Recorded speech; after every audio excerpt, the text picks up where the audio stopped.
Dari 28 yang dipanggil ini memang kalau kita lihat semuanya hampir didominasi oleh para pemain kita yang berlaga di Liga 1 Indonesia.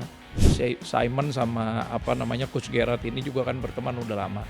Dan Simon ini main lebih dulu daripada Coach Gerard.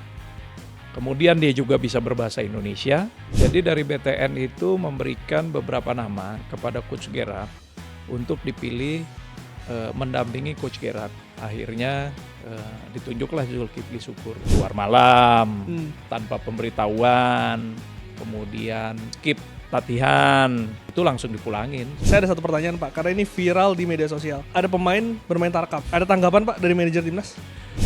Coach Fabio dapat tawaran klub lain, kita lihat potensi-potensi yang ada, ya akhirnya kami manajemen memilih Carlos Pena untuk menjadi nahkoda berikutnya di Persita. Fans ya harus melihat progres dari perkembangan klub ini. Bukan cuma serta-merta kapan juara, besok harus juara.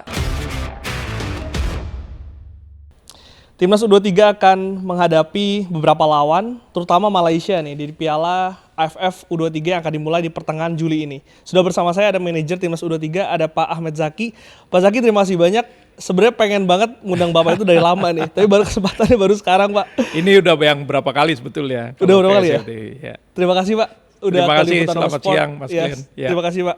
Pak, ada banyak pertanyaan, tapi saya mau mulai dari pemilihan pemain dulu Pak. Sudah dipanggil 28 nama berarti total. Sebelum kita ke nama-namanya, tapi secara keseluruhan, dasar pemilihan ya Pak, apa yang menjadi pertimbangan? Coach Gerard sudah diberikan nama long list ya dari BTN, Badan Tim Nasional, untuk kemudian secara periodik dievaluasi oleh Coach Gerard langsung melalui pertandingan langsung yang dia saksikan maupun video-video dari calon-calon pemain yang akan dipanggil nantinya. Dari hampir 60 nama tersebut disortir lagi sampai ke 40, kemudian terakhir 30. Nah, dari 30 nama yang dipanggil kan ada, kalau nggak salah ada beberapa kiper. Persik sama Persib ya? Ya, yang kemudian dikembalikan kepada klubnya. Jadi dari 30 diperkecil lagi jadi 28 sekarang. Dari 28 yang dipanggil ini memang kalau kita lihat semuanya hampir didominasi oleh para pemain kita yang berlaga di Liga 1 Indonesia. Tapi ada Jens Raven juga di sana yang dipanggil juga. Kemudian juga kalau kita lihat minute of play yang banyak ini yang dimainkan oleh para pemain ini juga menjadi pertimbangan. Jam terbang. Walaupun ada 1-2 yang kemudian juga hasil dari pemantauan Coach Gerard itu kemudian dibawa juga ke 28 nama ini. Jadi semuanya adalah hasil dari pilihan Coach Gerard sendiri. Keputusan terakhirnya di Coach Gerard? Ya pasti, kalau tapi untuk pemilihan pemain. Dari 60 nama yang disodorkan oleh BTN, kan kalau kita lihat nama-namanya, ini nama-nama yang berlaga di AFF kemarin Pak. Ada Dava, terus ada Kadek Ale di belakang, ada Akram Fikri di tengah, lalu di depan juga ada beberapa nama lah. Ini tidak banyak berubah Pak. Memang karena timnya sudah terbentuk jadi lebih mudah untuk memilih, atau memang agak sulit nih, karena Coach Gerard kemarin mengatakan sampai jam 5 pagi dia gak tidur untuk milih pemain. Dari long list tadi saya katakan, dari long list memang kan kemudian dia perhatikan satu persatu pemainnya. Ya sudah barang tentu memang yang punya kemampuan lebih lah yang diprioritaskan oleh Coach Gerard. Jadi sebetulnya tidak juga berbasis kepada Piala AFF kemarin atau apa. Banyak juga kok yang baru-baru.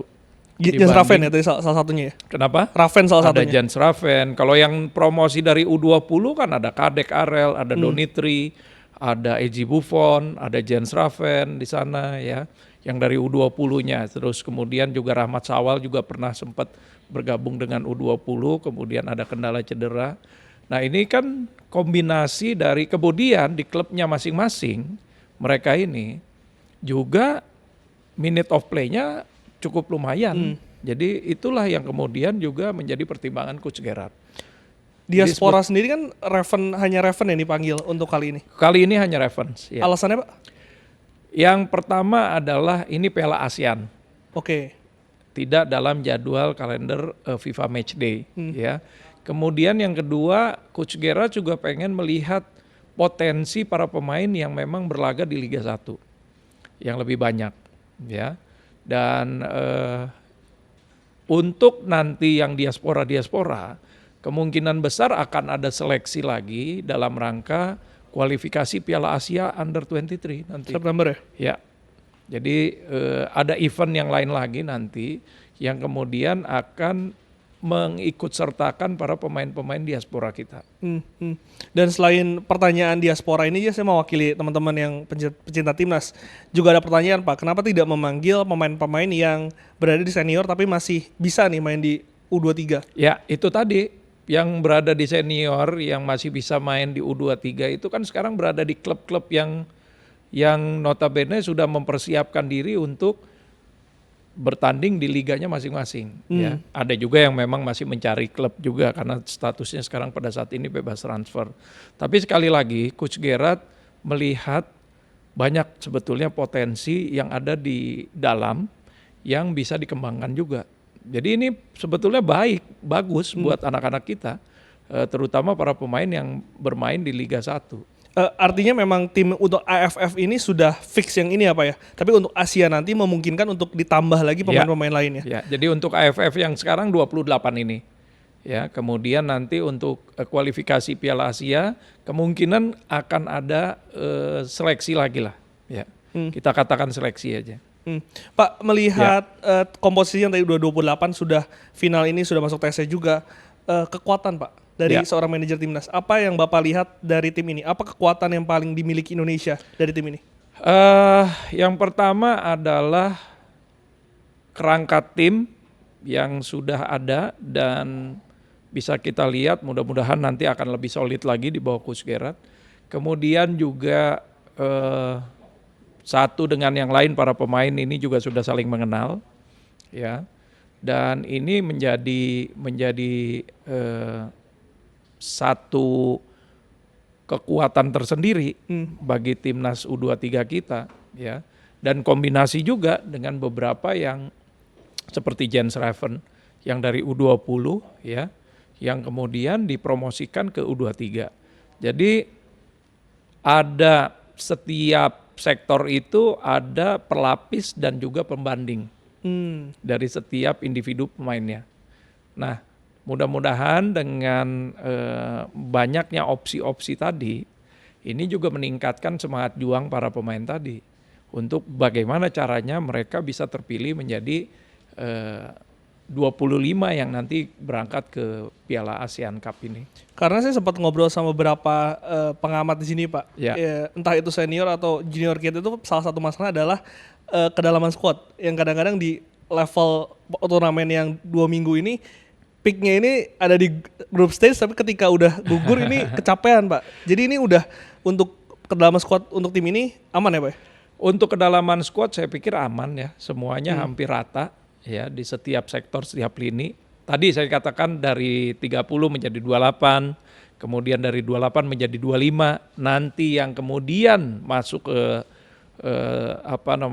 line up 23 yang akan main di AFF. Jadi kan nanti masih akan ada ini lagi tuh, masih ada eliminasi lagi. Tapi paling tidak di setiap lini dan setiap sektor itu ada 2, bahkan kadang-kadang ada 3. Ada beberapa pemain yang bisa bermain di berbagai macam posisi. Ya, baik itu di satu sisi sebelah kiri, sisi sebelah kanan atau di tengah, atau bahkan dia bisa switch off, bertukar tempat dengan pemain yang lain. Nah, model pemain yang seperti ini yang kemungkinan Coach Gerrard akan banyak dipakai. Maka dari itu tadi kalau bicara kita kedalaman squad, banyak dari individu-individu pemain ini yang bisa ditempatkan di berbagai sektor lini sesuai dengan formasi yang nanti dipakai oleh Coach Gerrard. Dari 28 nama siapa Pak yang menarik untuk dilihat penampilannya di Kalau saya boleh jujur hampir semua boleh.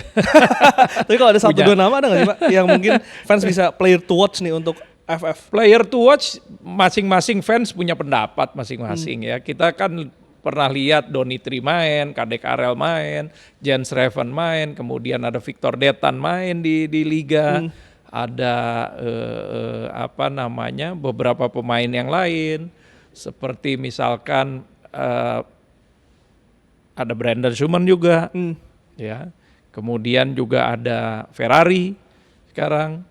Terus juga banyak lah yang memang bisa menjadi ikon nanti di sana. Ini tim komplit sih Pak. Apalagi ya, Kalau kita apalagi kan kita punya kiper juga tinggi sekarang. Ya, Cahya Dava itu Iya. luar biasa Pak.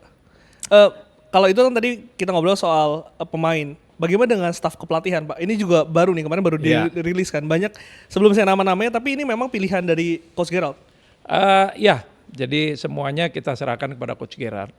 Coach Gerard ini didampingi dengan pelatih-pelatih yang sekarang ini juga ada mix pelatih dari kita juga. Ada Coach Zulkifli Syukur di sana ya, ada Matias, kemudian juga ada beberapa asisten pelatih yang ikut juga membantu Coach Gerard. Dan pada saat ini juga Coach Gerard ditemani juga oleh Coach Simon Tahamata sebagai advisor juga nanti di sana. Ada beberapa catatan bahwa untuk tim kepelatihan yang sekarang ini di setiap lini jadi ada asisten pelatih yang menangani pemain, striker, ada yang pemain tengah, ada yang pemain belakang, begitu juga ada goalkeeper coachnya. Dan ini penting juga buat mereka menambah pengalaman bagi pemain-pemain kita.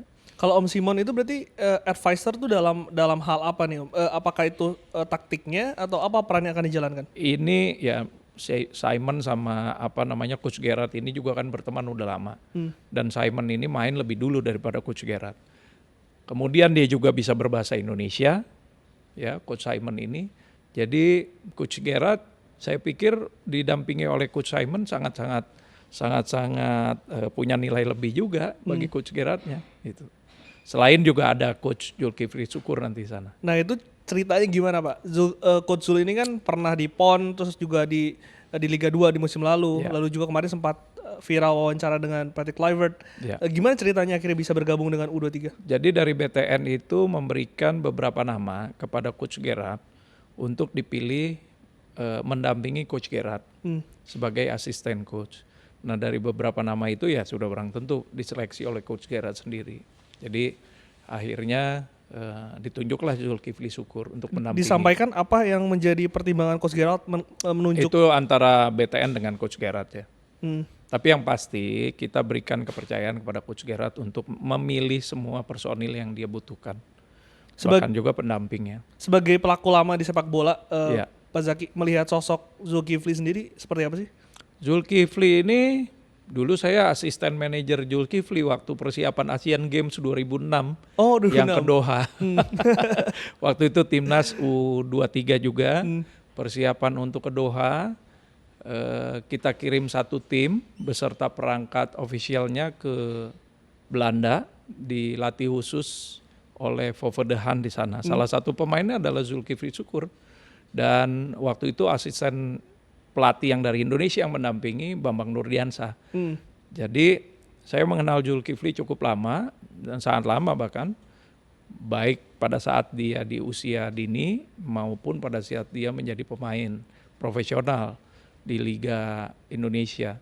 Dan sekarang dia sudah sangat berkembang sekali dengan pengalaman yang luar biasa sebagai pelatih.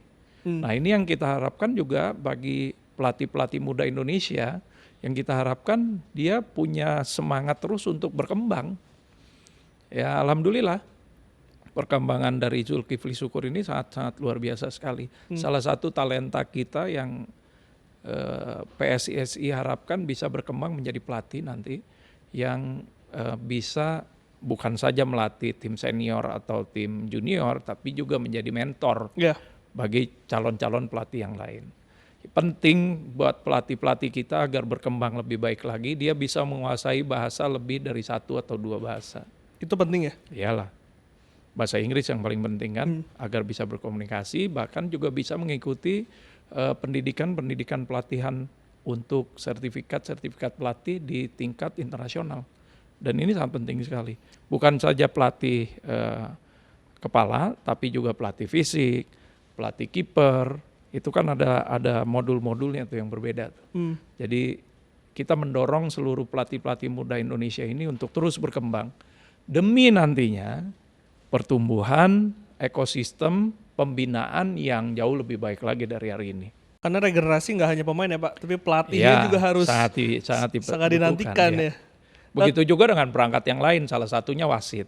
Ya betul. Karena sekarang banyak sekali pengaruh teknologi yang juga ikut membantu wasit dalam menentukan keputusannya di tengah lapangan. Salah satunya VAR, Video Assistant Referee. Itu. Jadi atau perangkat elektronik yang bola kalau udah lewat garis bisa gol atau no gol. Kan kalau dulu sangat sensitif sekali tuh. Iya betul. Iya kan, kalau hanya melihat rekaman video kan nggak ini. Tapi kalau sekarang kan begitu bolanya lewat garis sedikit aja, 1 mili aja, ininya kan udah bergetar. Betul. Sensor yang di referee. Jadi regenerasi di perwasitan juga dibutuhkan. Jadi pemain, pelatih, perangkat pertandingan itu ya, penting. Tapi saya mau balik lagi ke timnas U23 tadi. Ya. Zulkifli, Om Simon, Patrick Kluivert, apakah juga berperan Pak? Maksudnya ada diskusi, ada bahasan? Kalau Patrick lebih kita fokuskan dari PSSI untuk menangani tim seniornya.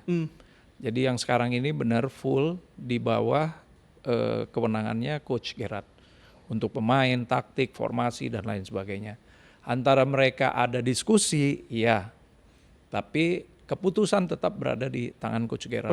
Ya. Okay. Dan beliau sangat optimis sekali dengan para pemain yang sudah ada sekarang ini, 28 pemain tersebut. Nah ini yang mau saya tanyakan, TC ini kan sudah berjalan dari akhir bulan Juni. Apa yang menjadi impresi pertama dari Coach Gerard tentang sepak bola Indonesia dan juga khususnya timnas U23 yang dia bahwa sebetulnya banyak talenta muda Indonesia yang bisa ditingkatkan lagi kemampuannya ya.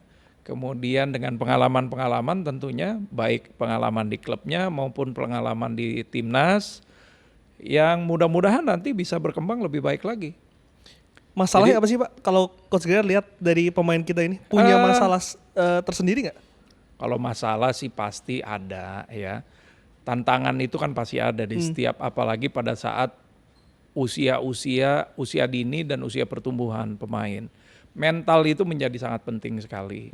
Apalagi sekarang ada sosial media ya. Jadi itu yang menjadi concern Coach Gerard.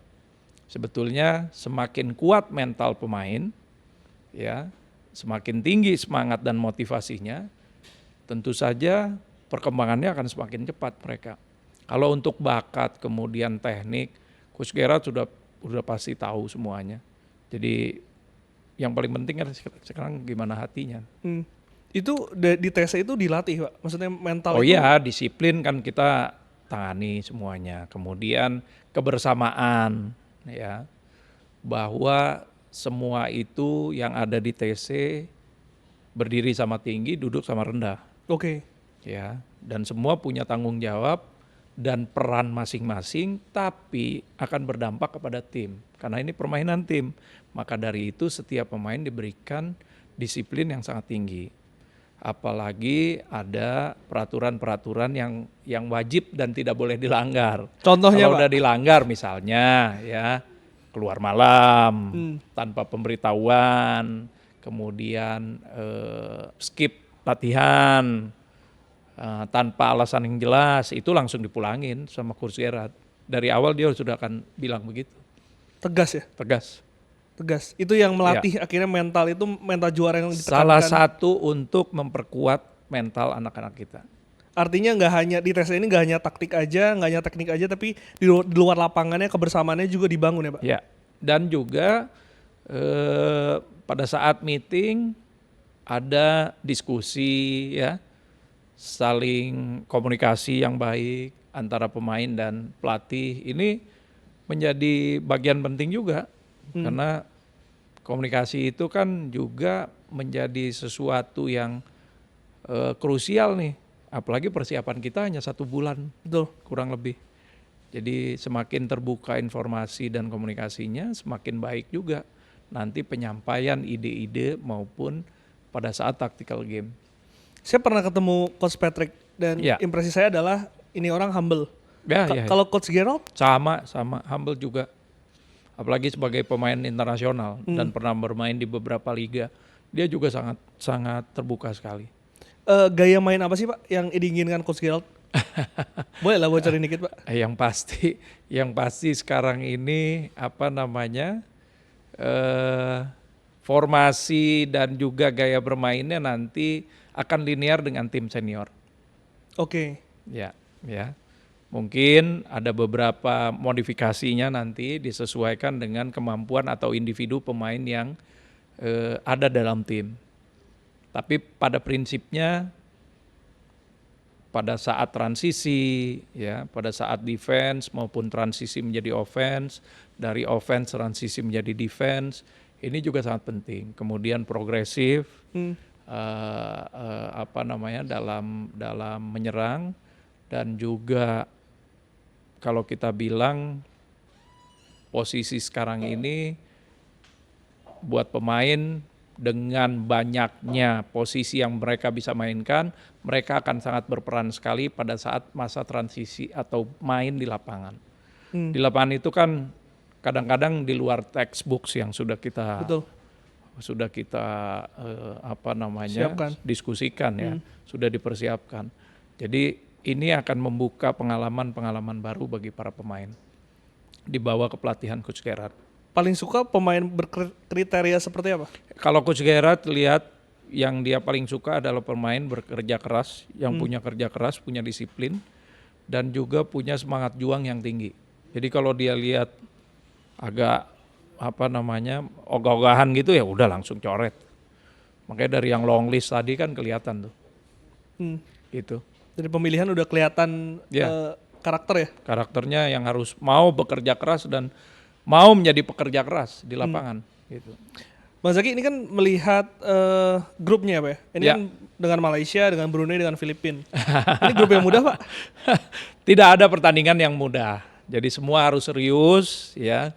Dan kalau kita lihat kan pertandingan kita pertama lawan Brunei, kemudian lawan Filipina, baru terakhir lawan Malaysia. Sekuensnya menurut saya sangat-sangat sempurna sekali. Menguntungkan Jadi memang urutan-urutannya mudah-mudahan bisa membangun terus ya. Tadi peaknya timnas kita itu bukan hanya pada saat penyisihan game ketiga, tapi peaknya itu ada di final nanti ya. Karena targetnya juga kan juara. Kalau kita bicara Malaysia kan sebetulnya ini bukan hanya soal menang kalah, tapi soal harga diri Pak. Ini buat fans timnas tuh seperti itu gitu. Dan ini kan tentu butuh mental. Apalagi kalau main di kandang itu kan kadang-kadang oke dapat dukungan, tapi tekanan itu kadang-kadang juga apalagi untuk pemain-pemain yang masih rentan nih U23 ini Pak.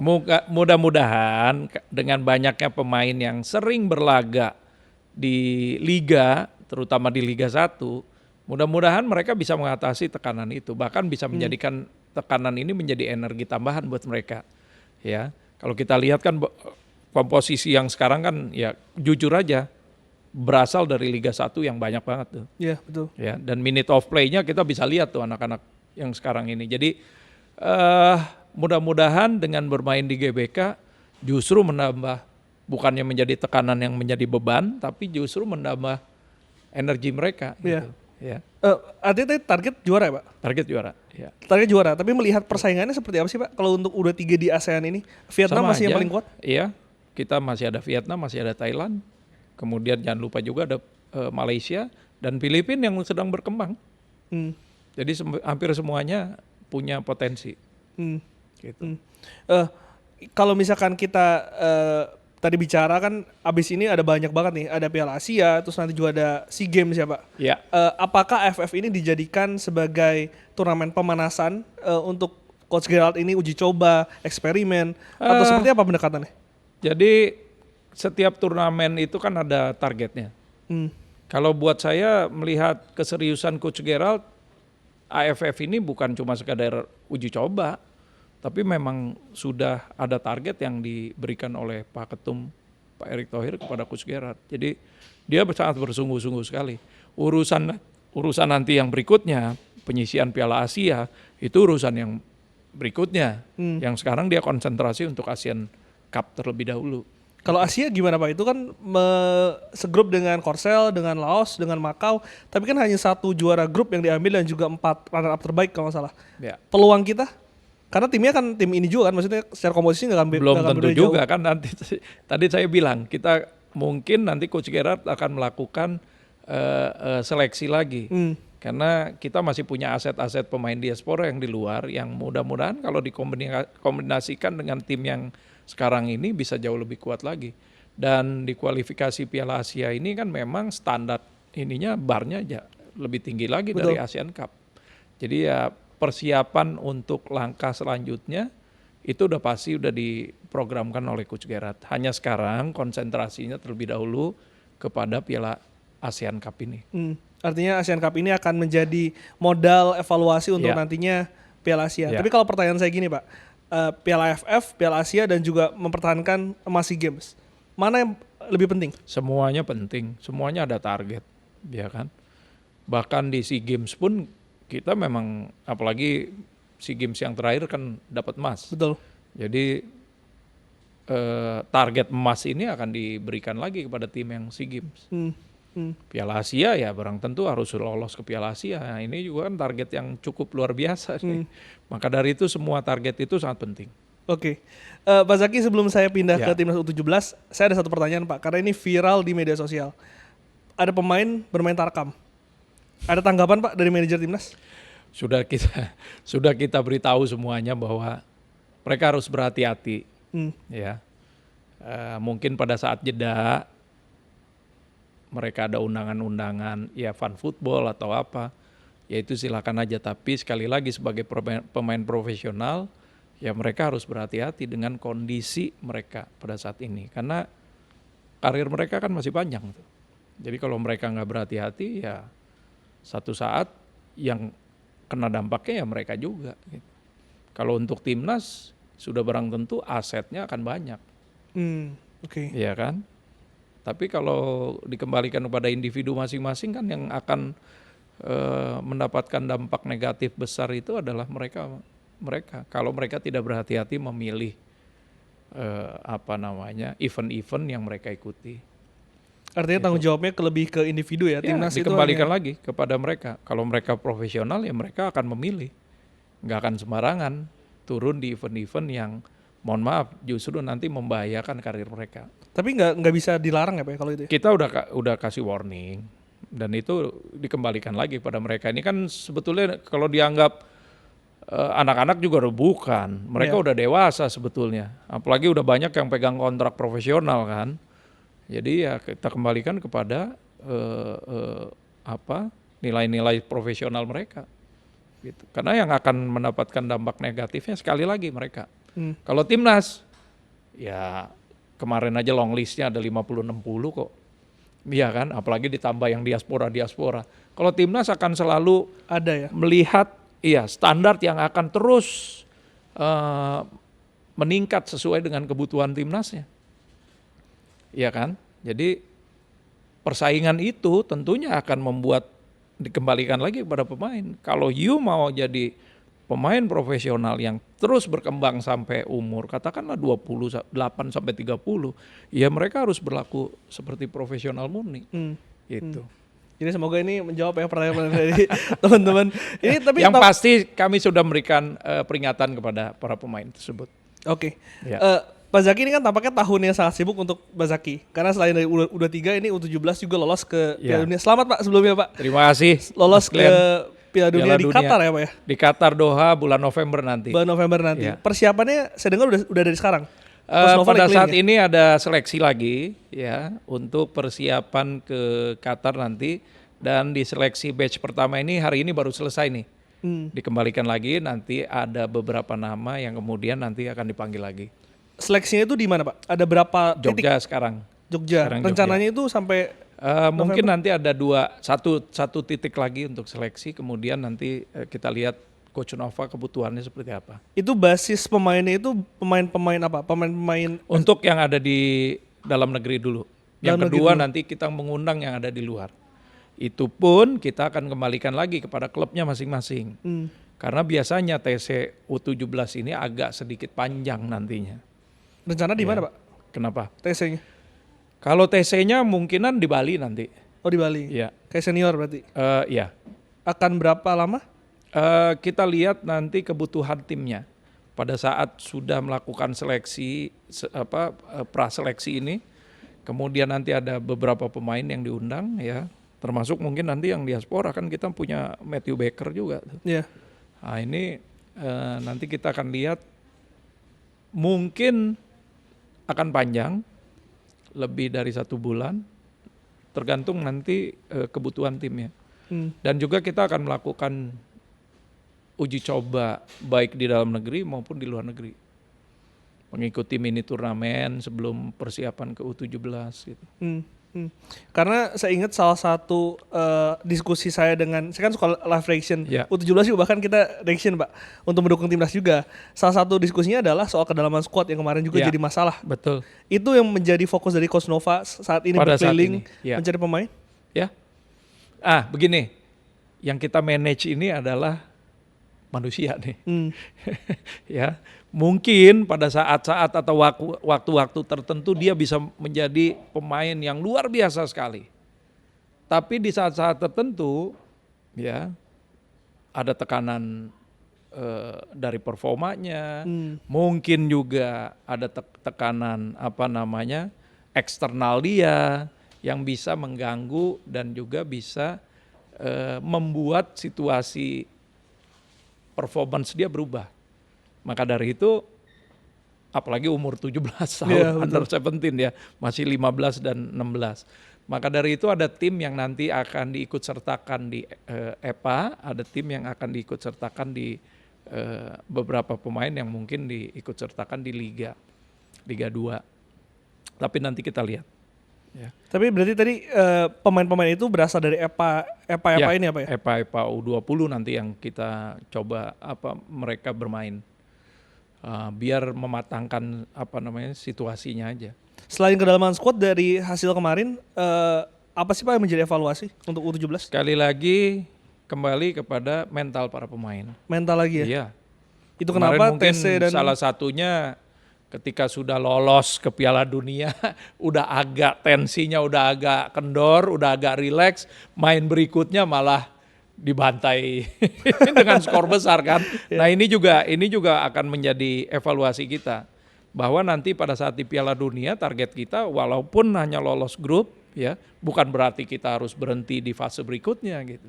Kita harus tetap punya semangat dan daya juang serta hawa lapar untuk kemenangan berikutnya. Nah itu yang paling penting. Itu bisa dibangun kalau memang ini ada sedikit perbedaan antara U23, U20 dan U17.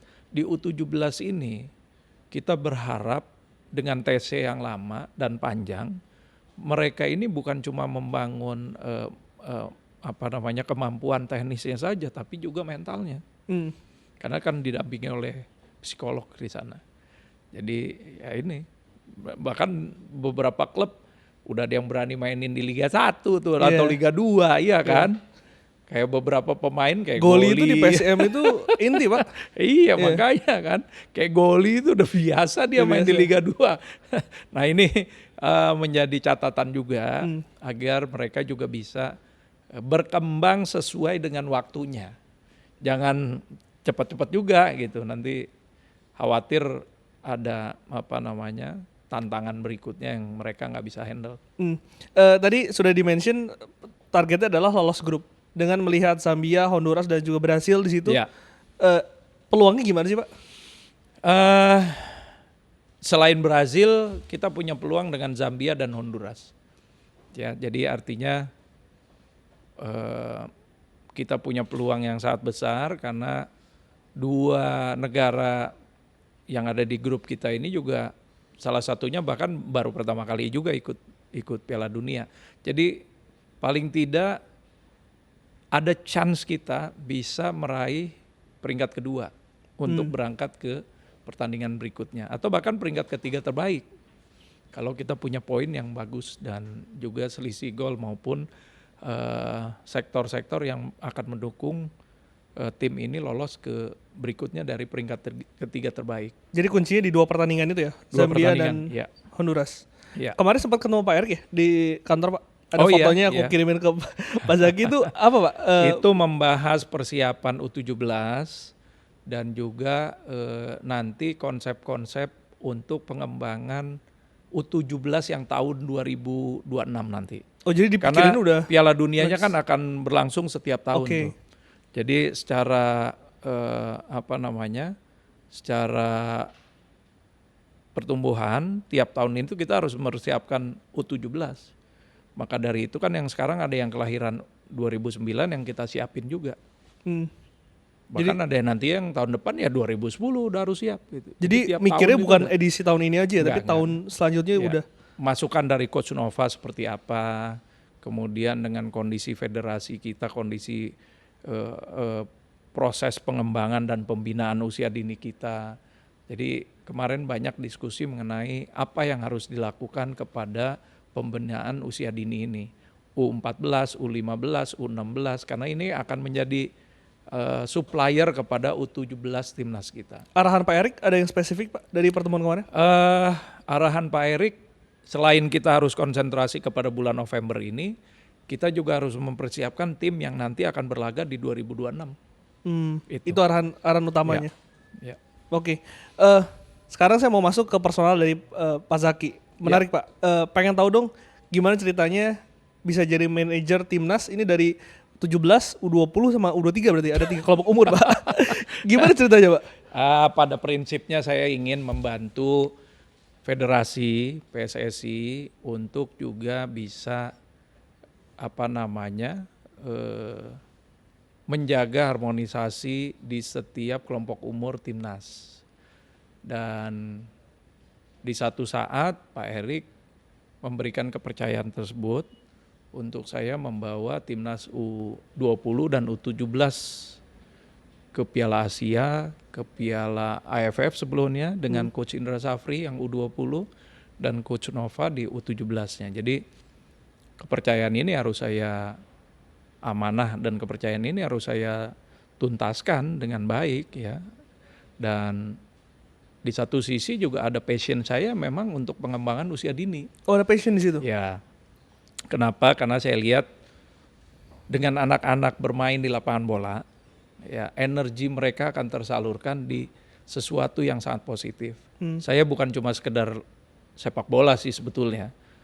Basket, volley, terus kemudian semua olahraga ya, softball ya, di mana anak-anak ketika berolahraga itu akan mendapatkan bukan saja tubuh yang sehat, tubuh kuat, pikiran yang sehat, tapi juga nilai-nilai positif lain. Jadi disitulah passion saya. Daripada mereka nanti, mohon maaf, tawuran di jalanan, kemudian kebut-kebutan, atau yang hal-hal negatif yang lain, lebih baik energinya dihabiskan di lapangan bola, lapangan basket, lapangan voli, ya kan?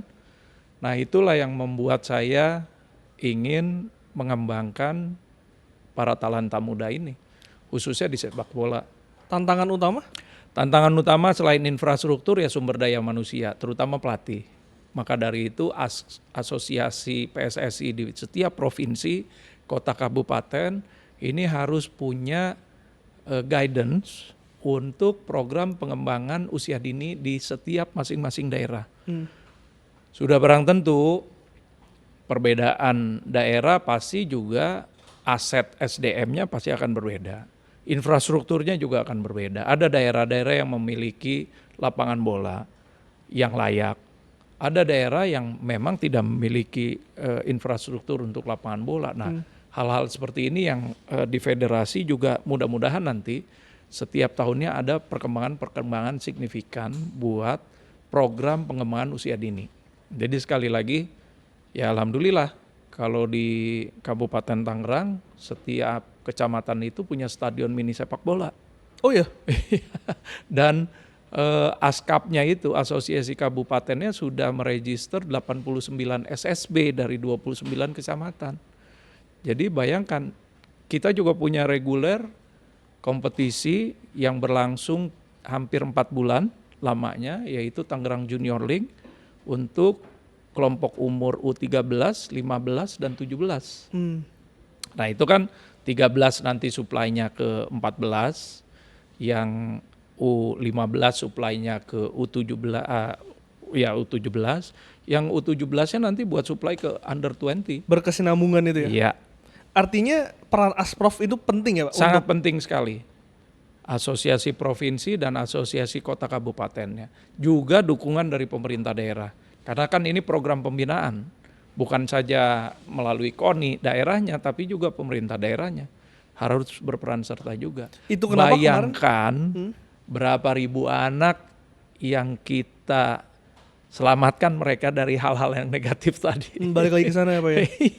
Kalau difasilitasi itu artinya anak-anak pun juga akan datang ya Pak ya? Ya pastilah, apalagi sekarang euforia sepak bola kan sangat luar biasa. Betul. Dan sepak bola menjadi olahraga nomor 1 di Indonesia yang sangat populer. Bayangkan kalau setiap main ada 11 kali 2 tim, belum lagi yang duduk di bench, ya kita katakan 23 lah setiap tim ya. Berarti kan ada 46 tuh yang ada di stadion. 46 itu kalau kita nggak apa-apain, ntar adanya akan jadi nah makanya tadi saya bilang, kalau kita tidak fasilitasi mereka ya, daripada 46 itu ada di hal-hal yang negatif tadi, jadi lebih baik kita memang fasilitasi para anak-anak muda atau anak-anak usia dini ini untuk berkembang menjadi atlet. Dan sekarang itu kan tujuan mereka menjadi atlet profesional tuh ada patternnya, ada jalurnya, ya kan? Nah inilah yang saya harapkan kemudian semangat ini bisa saya tularkan juga. Dan Pak, ya mohon maaf, saya sudah pernah menjadi asisten pelatih timnas juga di tahun 2006. 2006? Iya, persiapan Asian Games Doha.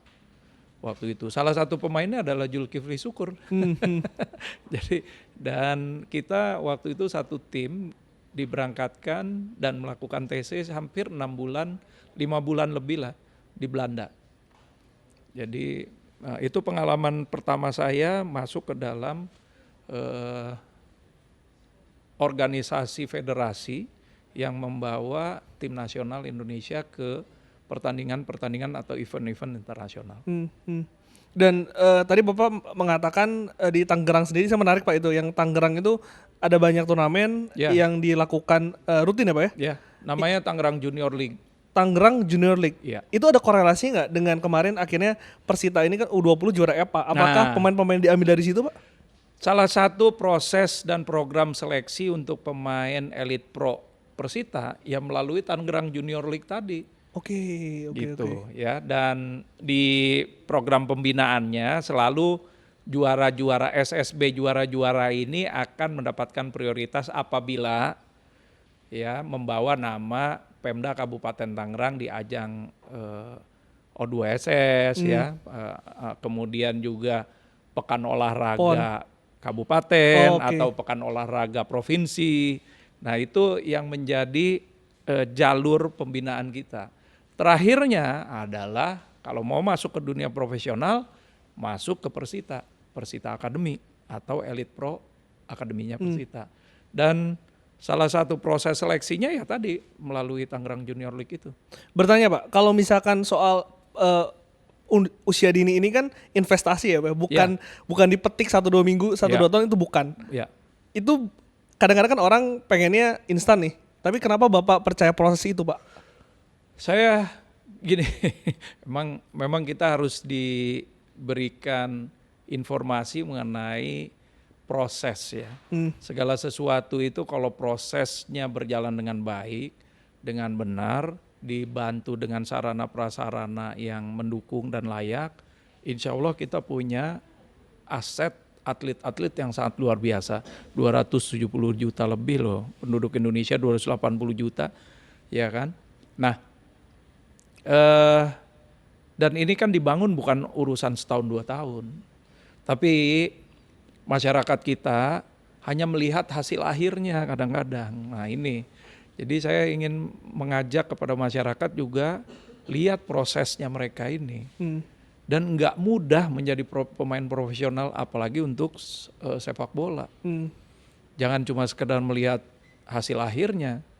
Semua yang sedang bertarung di lapangan sepak bola itu mencurahkan seluruhnya ya. Termasuk juga yang di klub-klub profesional gitu. Tapi ya kadang-kadang hasil akhir itulah yang menjadi patokan kesuksesan bagi satu sektor olahraga. Oke. Betul, medali, piala itu menjadi tolak ukur kesuksesan.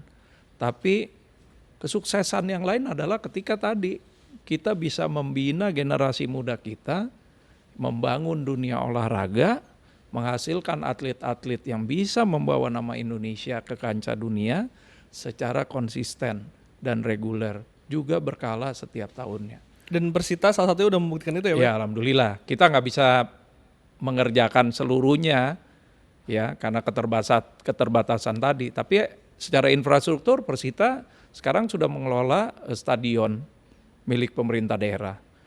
Bahkan sekarang sudah sarana prasarana yang lain, training ground sudah ditambah di sana. Dan kita sekarang dipercaya, Indomilk Arena kan dipercaya menjadi tuan rumah untuk Piala ASEAN Women Football nih, AFC nih. Ini kan event internasional, iya. Bahkan Persita sendiri juga sudah lolos lisensi untuk bermain di event-event Asia dan ASEAN sebagai klub. Karena itu cuma 6 dari 18 klub Indonesia kemarin yang lolos itu. Dan bukan cuma membangun infrastruktur, tapi juga program pembinaan kita. Alhamdulillah EPA kita dari yang 16, 18, dan 20 season kemarin, itu semuanya sampai ke perempat final. Bahkan yang U20 sampai juara dan 2 tahun berturut-turut sebagai finalis. Jadi program-program pembinaan inilah yang kita juga klub memberikan dukungan kepada perkembangan sepak bola di daerah masing-masing. Oke. Nah, jadi sekali lagi memang ada passion saya untuk mengembangkan usia dini ya, dan ini adalah pekerjaan yang panjang yang butuh kesabaran, disiplin, komitmen, nggak cuman 1-2 tahun pada jadi semua. Tapi begitu kita punya aset yang menjadi pemain timnas, disitulah ada kebanggaan kita. Kepuasannya beda ada ya Pak? Kepuasan dan kebanggaan. Oke. Pak saya tahu ini waktunya mau habis, pertanyaan terakhir Pak. Carlos Peña dan juga mungkin target Persita di musim depan.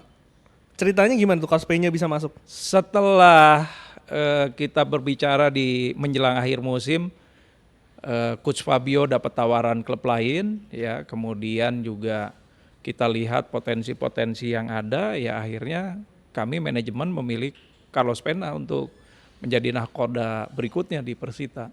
Dan sekarang ini terkendala kemarin ya Doha, ada Iran sama Israel dan Amerika, jadi akhirnya pada telat datang semua nih yang dari Eropa. Jadi ngaruh ke bola kita juga ya Pak?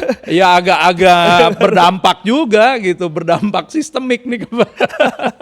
Tiket sekarang menjadi susah, kalaupun dapat harganya mahal gitu ya. Tapi 1-2 minggu ini insya Allah semua udah kumpul dan persiapan Persita menjelang musim yang baru 2025-2026 ini akan berjalan, dan tentu saja target kita sekarang naik lagi ya ke 3 besar nantinya. 3 besar? Ya. Oh itu. Jadi setiap tahun ada target yang kita naikkan. Di luar itu infrastruktur juga terus kita lengkapi ya, walaupun tidak mewah tapi kita punya infrastruktur yang layak. Bahkan sekarang bisa menggelar event kejuaraan internasional AFC di stadion kita. Dan nggak semua klub punya ini Pak? Ya saya nggak bisa bandingin, pokoknya kita punya rencana jangka pendek, jangka panjang, jangka menengah yang memang harus kita jalani gitu. Nah itu tadi ya, fans ya harus melihat progres dari perkembangan klub ini. Bukan cuma serta-merta kapan juara, besok harus juara, ya enggak. Sering ditanya Pak? Ya biasalah itulah. Target kita ya pasti akan menuju juara. Tapi kan langkah ini kan harus dimulai bertahap. Ada yang pengen cepet gitu langsung sat pengen juara targetnya, memboyong segala macam pemain, tapi infrastrukturnya ada juga yang melengkapi sama seperti Persita. Ya setiap klub ada plus minusnya lah, ada plusnya, ada kekurangannya. Kalau kami ya berjalan dengan apa yang sudah menjadi visi misi kita dan juga target-target kita setiap tahunnya. Karena perjuangan di setiap klub untuk tetap berada di Liga 1 itu juga bukan perjuangan yang mudah. Belum tentu kita ngumpulin pemain-pemain mahal, kita lolos dari degradasi atau bisa langsung juara. Kan konsistensi, pertandingannya ada 30 lebih. Dan selama satu musim itu ya konsistensi dari klub dan soliditas klub inilah yang diuji.